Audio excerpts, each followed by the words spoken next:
Suku Dani. Suku Dani adalah salah satu suku yang terkenal dan terbesar yang ada di Papua. Suku ini memiliki keunikan budaya dan tradisi yang menarik untuk dipelajari. Suku Dani sendiri mendiami wilayah lembah Baliem yang ada di bagian tengah pegunungan Jayawijaya, Papua. Suku ini hidup berkelompok dan tinggal di rumah-rumah yang disebut rumah Honai.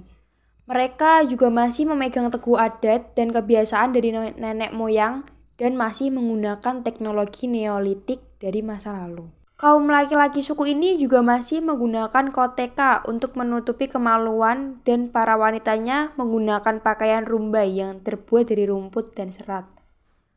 Lantas, seperti apa kehidupan budaya asal-usul dan tradisi unik dari masyarakat suku Dani ini?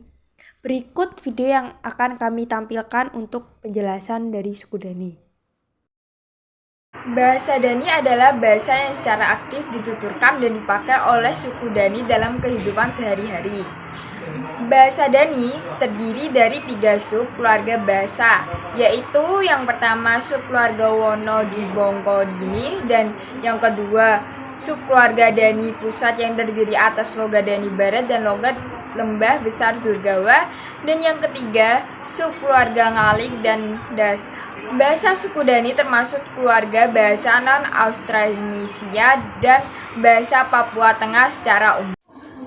Adat istiadat, kepercayaan. Dasar religi masyarakat Dani adalah menghormati roh nenek moyang yang juga mengadakan upacara yang dipusatkan pada pesta babi. Konsep kepercayaan keagamaan yang terpenting adalah atau, yaitu kekuatan sakti para nenek warisan yang diturunkan secara patrilineal, diturunkan kepada anak laki-laki. Kekuatan sakti ini antara lain kekuatan menjaga alam bagi mereka, alam lembah Baliem tabu dan bertuah. Mereka percaya bahwa menjaga alam sama halnya melindungi nenek moyang. Kekuatan menyembuhkan penyakit dan menolak bala kekuatan menyembuhkan tanah. Untuk menghormati moyangnya, suku Dani membuat lambang nenek moyang yang disebut Kaneka. Selain itu, juga adanya Kaneka Hagasir, yaitu upacara keagamaan untuk menyejahterakan keluarga masyarakat serta untuk memulai dan mengakhiri perang. Sistem kekerabatan. Masyarakat Dani adalah masyarakat komunal, maka jika rumah dipandang sebagai suatu kesatuan fisik yang menampung aktivitas-aktivitas pribadi para penghuninya, dalam masyarakat Dani unit rumah tersebut adalah sili. Pernikahan. Perkawinan adat suku Dani. Pernikahan tradisional orang Dani bersifat poligami dan diantaranya poligini. Keluarga batik ini tinggal di suatu satuan tempat tinggal yang disebut silimo. Sebuah desa Dani terdiri 3 das 4 silimo berisi 8 das 10 keluarga. Menurut mitologi suku Dani berasal dari keturunan sepasang suami istri yang menghuni suatu danau di sekitar kampung Maina di lembah Baliem Selatan. Mereka mempunyai anak bernama Woita dan Waro. Orang Dani dilarang menikah dengan kerabat suku sehingga perkawinannya berprinsip eksogami meioti. Bahasa Inggris sebutan untuk kelompok sosial di atas marga. Dalam hal ini keturunan Woita dan Waro, sehingga perkawinan diperbolehkan dengan orang di luar kelompok meioti mereka. Yang pertama, tradisi potong jari, disebut juga nama Iki Palek, yang menunjukkan kesedihan dan rasa duka cita meninggalkan anggota keluarga yang meninggal dunia dengan pemotongan jari, dan mempunyai simbol dari sakit yang kehilangan anggota keluarganya.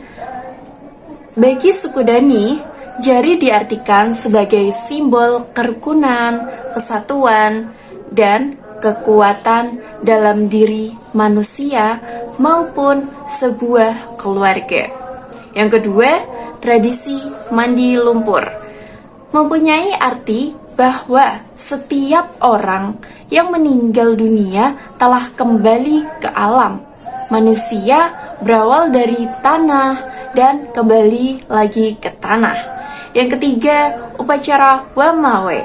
Wamawe terdiri dari 2 kata, yakni Wam dan Mawe. Wam dalam bahasa Indonesia berarti babi, dan Mawe dalam bahasa Indonesia berarti upacara. Secara garis besar, maka Wamawe berarti upacara babi.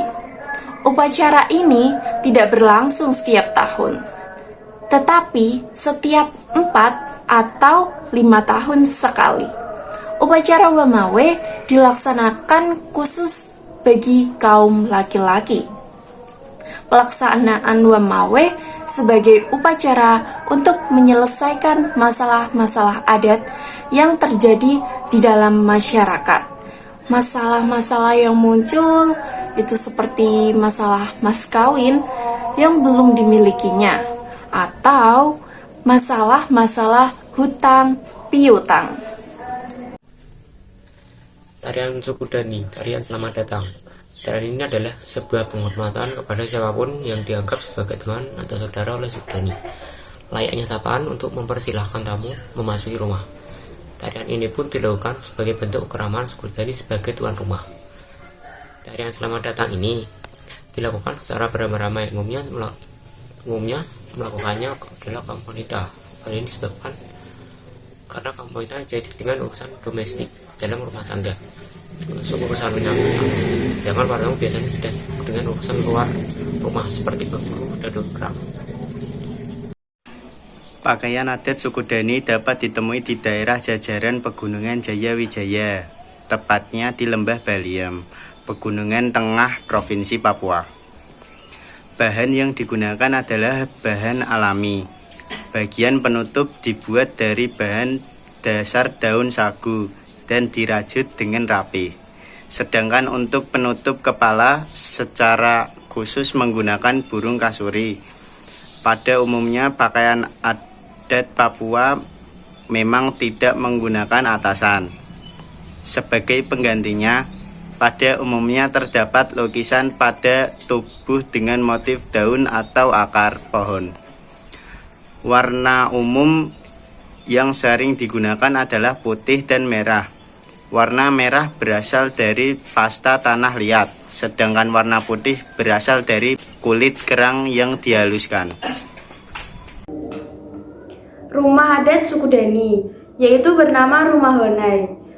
Rumah Honai ini memiliki bentuk yang sangat unik, yaitu seperti jamur, berdinding kayu dan beratap jerami. Ada pula rumah yang bentuknya persegi panjang. Rumah jenis ini namanya EBI atau Honai perempuan.